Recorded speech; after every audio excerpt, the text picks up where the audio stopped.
am writing this under an appreciable mental strain, since by tonight I shall be no more.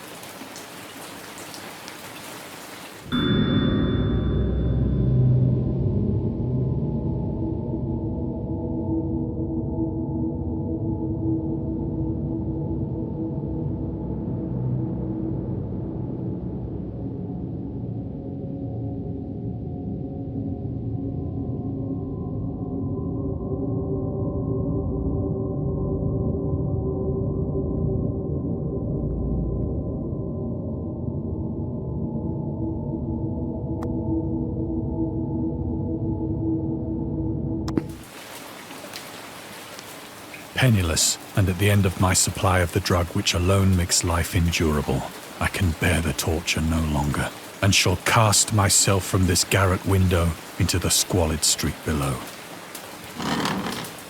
Do not think from my slavery to morphine that I am a weakling or a degenerate. When you have read these hastily scrawled pages, you may guess, though never fully realize, why it is that I must have forgetfulness or death.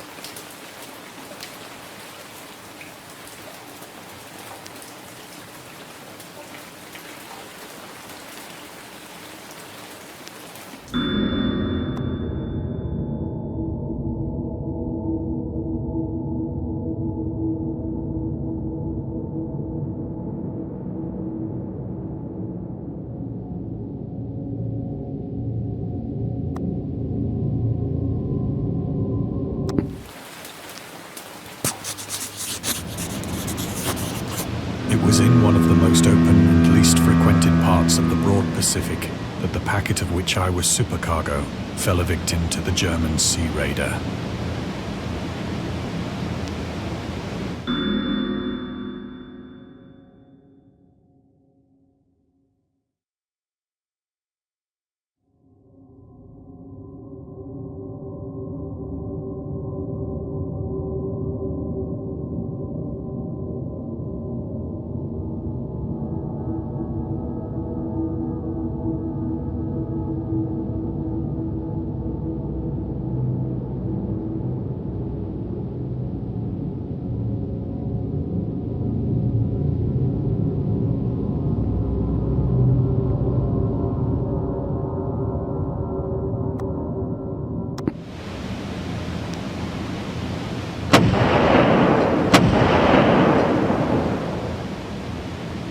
The Great War was then at its very beginning, and the ocean forces of the Hun had not completely sunk to their later degradation. So that our vessel was made a legitimate prize, whilst we of her crew were treated with all the fairness and consideration due us as naval prisoners.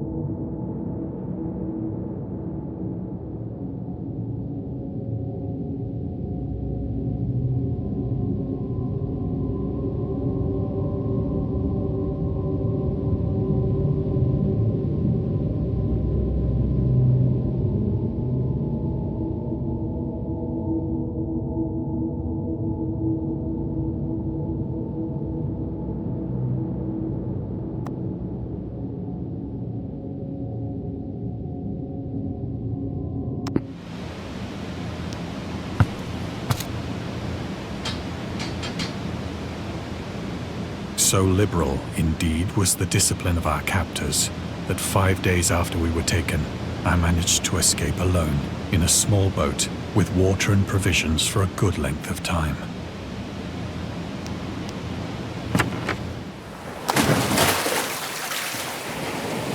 When I finally found myself adrift and free, I had but little idea of my surroundings. Never a competent navigator, I could only guess vaguely by the sun and stars that I was somewhat south of the equator. Of the longitude, I knew nothing, and no island or coastline was in sight.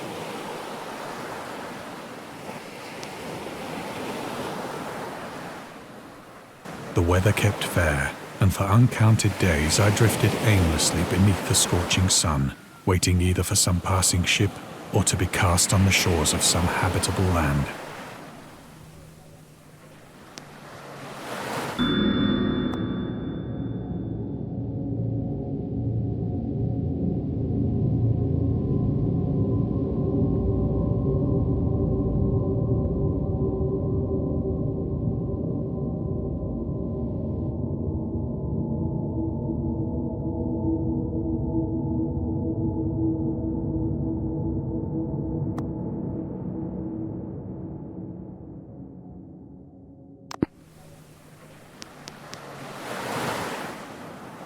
But neither ship nor land appeared, and I began to despair in my solitude upon the heaving vastness of unbroken blue.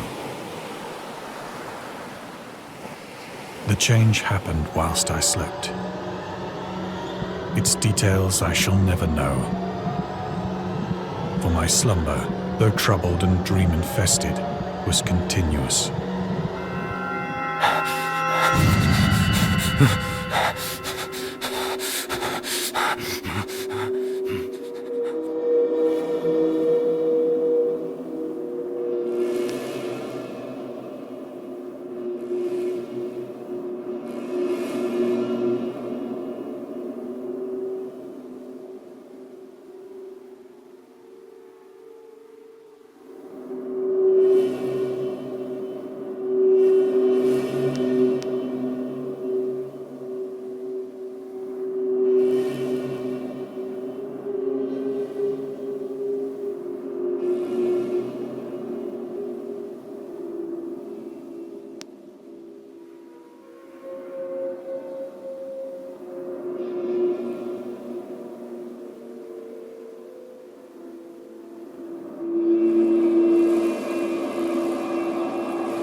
When at last I awoke, it was to discover myself half sucked into a slimy expanse of hellish black mire, which extended about me in monotonous undulations as far as I could see,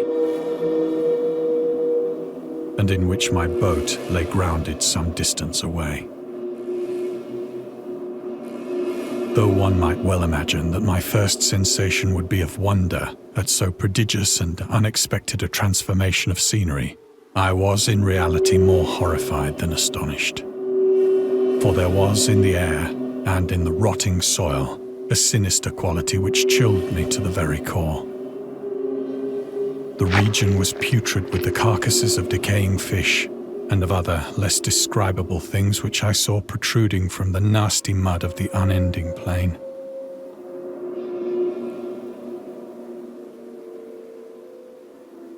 Perhaps I should not hope to convey in mere words the unutterable hideousness that can dwell in absolute silence and barren immensity. There was nothing within hearing and nothing in sight save a vast reach of black slime. Yet the very completeness of the stillness and the homogeneity of the landscape oppressed me with a nauseating fear. The sun was blazing down from a sky which seemed to me almost black in its cloudless cruelty, as though reflecting the inky marsh beneath my feet.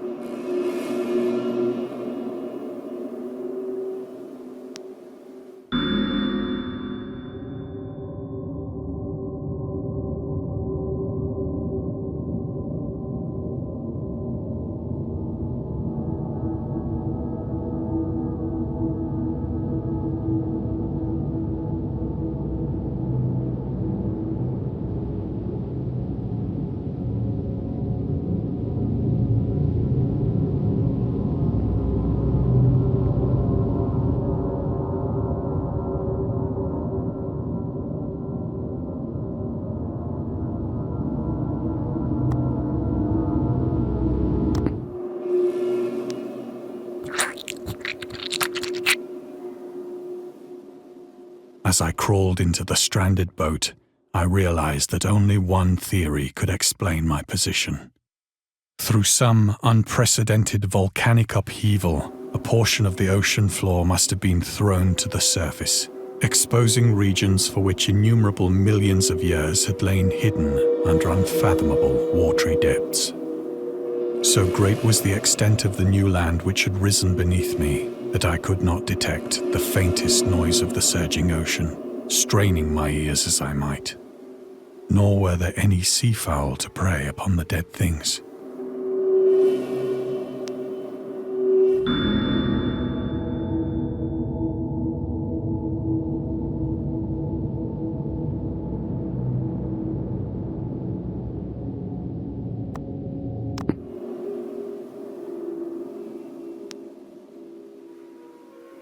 For several hours I sat thinking or brooding in the boat, which lay upon its side and afforded a slight shade as the sun moved across the heavens.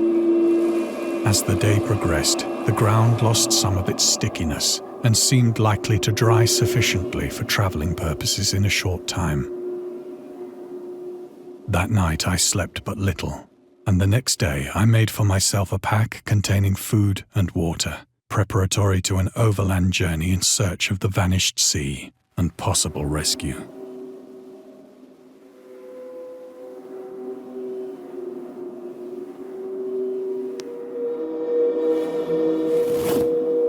On the third morning, I found the soil dry enough to walk upon with ease. The odor of the fish was maddening, but I was too much concerned with graver things to mind so slight an evil, and set out boldly for an unknown goal.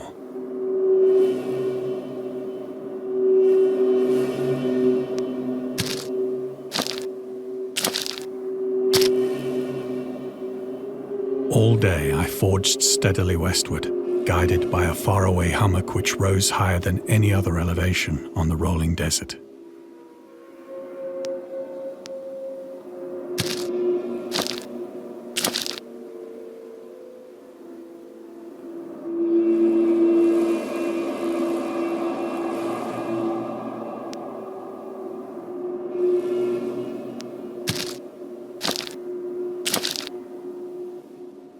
That night, I encamped, and on the following day still travelled toward the hummock, though that object seemed scarcely nearer than when I had first espied it.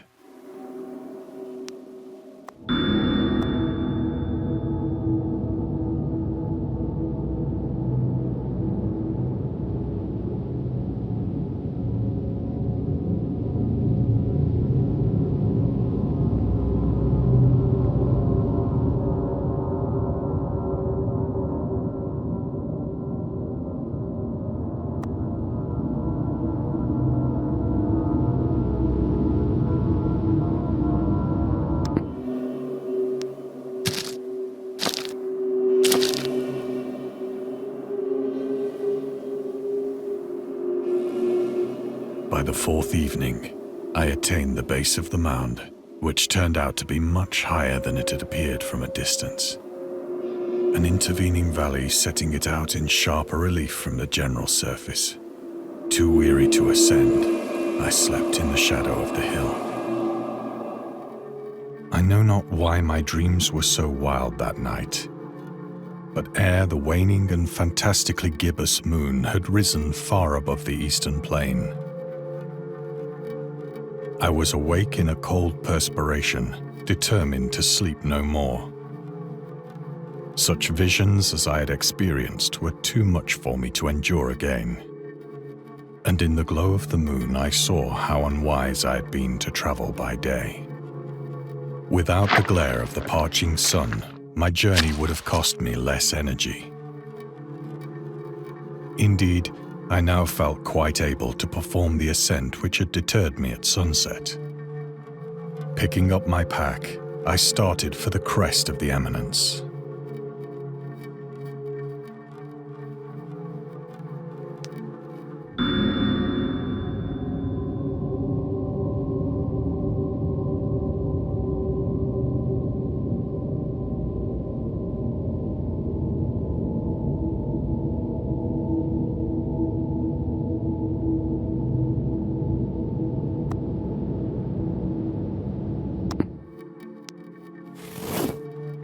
I have said that the unbroken monotony of the rolling plain was a source of vague horror to me.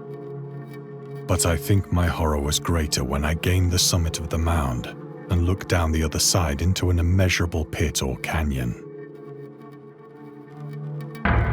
whose black recesses the moon had not yet soared high enough to illuminate.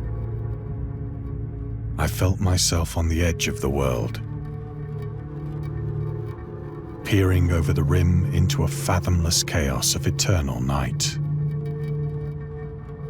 Through my terror ran curious reminiscences of Paradise Lost and of Satan's hideous climb through the unfashioned realms of darkness. As the moon climbed higher in the sky, I began to see that the slopes of the valley were not quite so perpendicular as I had imagined. Ledges and outcroppings of rock afforded fairly easy footholds for a descent, whilst after a drop of only a few hundred feet, the declivity became very gradual.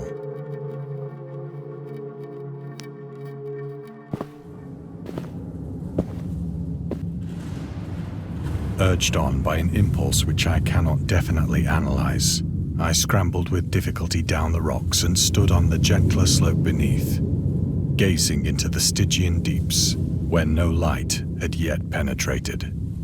All at once, my attention was captured by a vast and singular object on the opposite slope, which rose steeply about 100 yards ahead of me.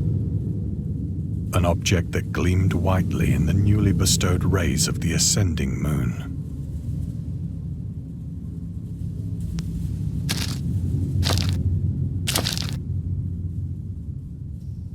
That it was merely a gigantic piece of stone, I soon assured myself. But I was conscious of a distinct impression that its contour and position were not altogether the work of nature.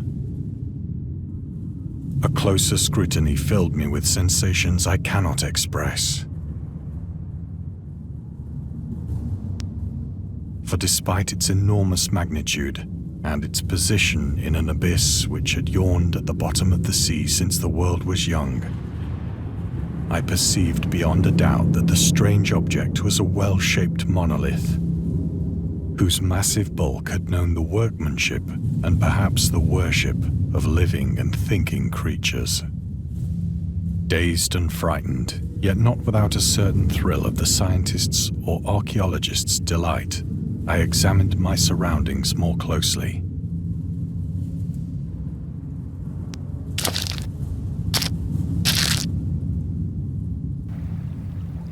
The moon, now near the zenith, shone weirdly and vividly above the towering steeps that hemmed in the chasm, and revealed the fact that a far-flung body of water flowed at the bottom, winding out of sight in both directions and almost lapping my feet as I stood on the slope.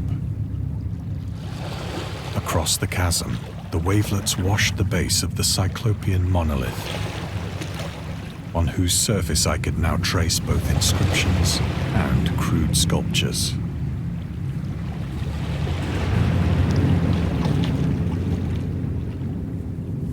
The writing was in a system of hieroglyphics unknown to me and unlike anything I'd ever seen in books, consisting for the most part of conventionalized aquatic symbols such as fishes, eels, octopi, crustaceans, mollusks, whales, and the like. Several characters obviously represented marine things which are unknown to the modern world, but whose decomposing forms I had observed on the ocean-risen plain. It was the pictorial carving, however, that did most to hold me spellbound.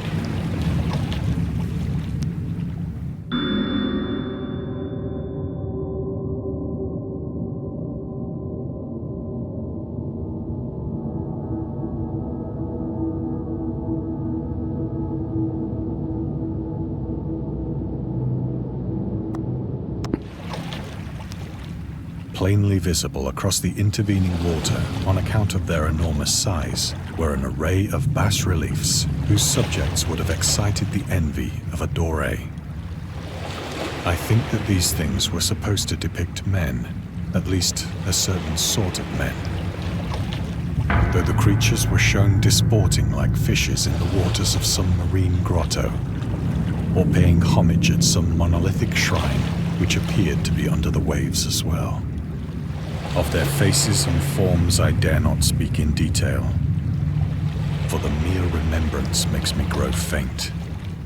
Grotesque beyond the imagination of a Poe or a Bulwer. They were damnably human in general outline, despite webbed hands and feet, shockingly wide and flabby lips, glassy, bulging eyes, and other features less pleasant to recall. Curiously enough, they seem to have been chiseled badly out of proportion with their scenic background. For one of the creatures was shown in the act of killing a whale, represented as but little larger than himself. I remarked, as I say, their grotesqueness and strange size, but in a moment decided that they were merely the imaginary gods of some primitive fishing or seafaring tribe. Some tribe whose last descendant had perished eras before the first ancestor of the Piltdown or Neanderthal man was born.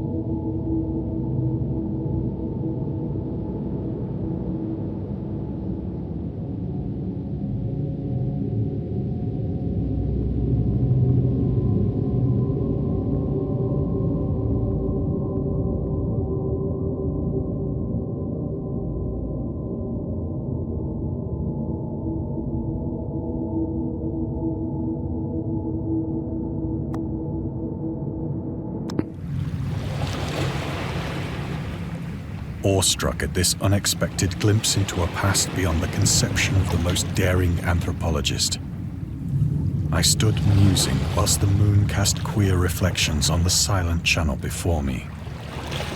Then, suddenly, I saw it.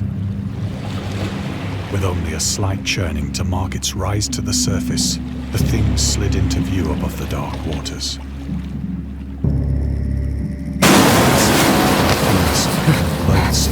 It darted like a stupendous monster of nightmares to the monolith, about which it flung its gigantic scaly arms, while it bowed its hideous head and gave vent to certain measured sounds. I think I went mad then. Of my frantic ascent of the sloping cliff and of my delirious journey back to the stranded boat, I remember little.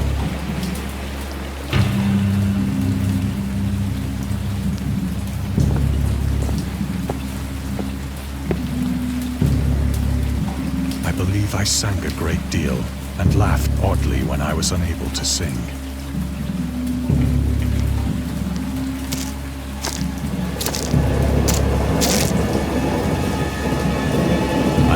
Distinct recollections of a great storm sometime after I reached the boat. At any rate, I know that I heard pearls of thunder and other tones which nature utters only in her wildest moods.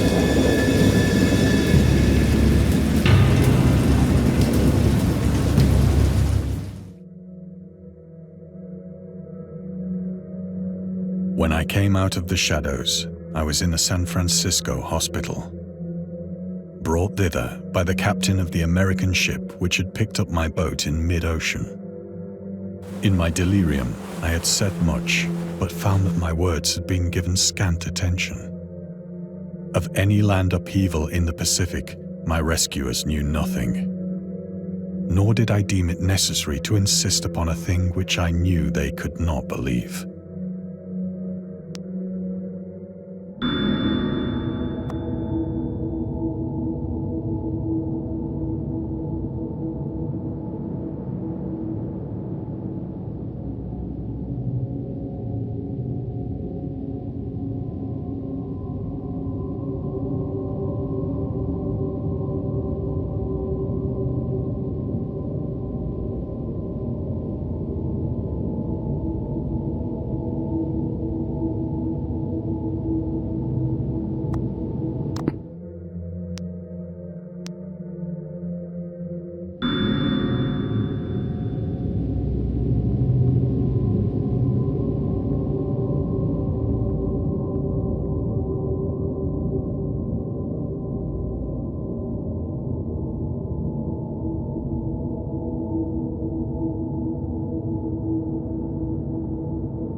Once I sought out a celebrated ethnologist and amused him with peculiar questions regarding the ancient Philistine legend of Dagon, the fish god.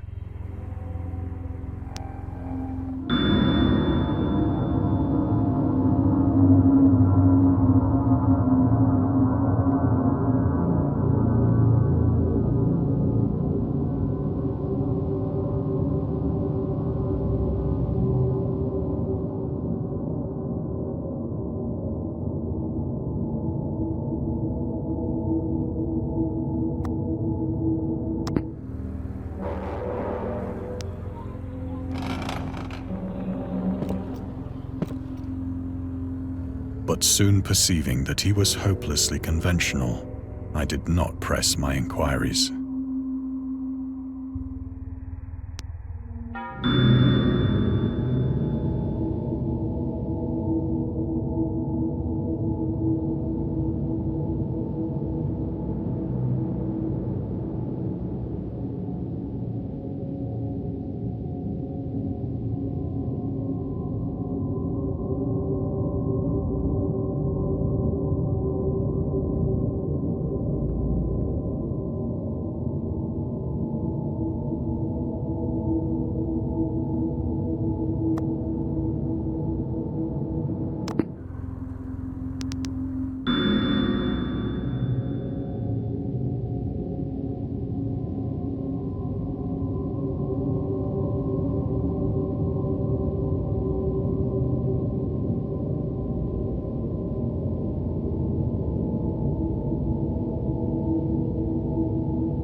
It is at night, especially when the moon is gibbous and waning, that I see the thing. I tried morphine, but the drug has given only transient surcease and has drawn me into its clutches as a hopeless slave. So now I am to end it all, having written a full account for the information or the contemptuous amusement of my fellow men.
Often, I ask myself if it could not all have been a pure phantasm, a mere freak of fever as I lay sun-stricken and raving in the open boat after my escape from the German man-of-war.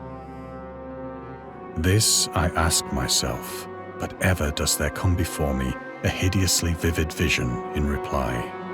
I cannot think of the deep sea without shuddering at the nameless things that may at this very moment be crawling and floundering on its slimy bed, worshipping their ancient stone idols and carving their own detestable likenesses on submarine obelisks of water-soaked granite.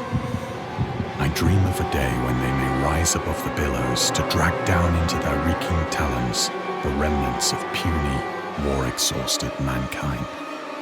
Of a day when the land shall sink and the dark ocean shall ascend amidst universal pandemonium.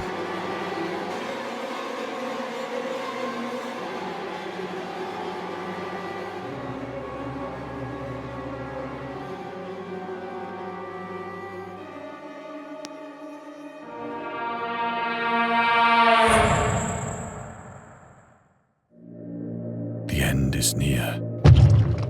I hear a noise at the door, as of some immense slippery body lumbering against it.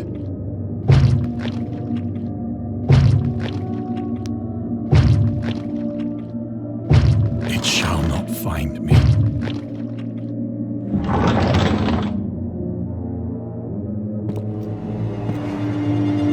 God, that hand!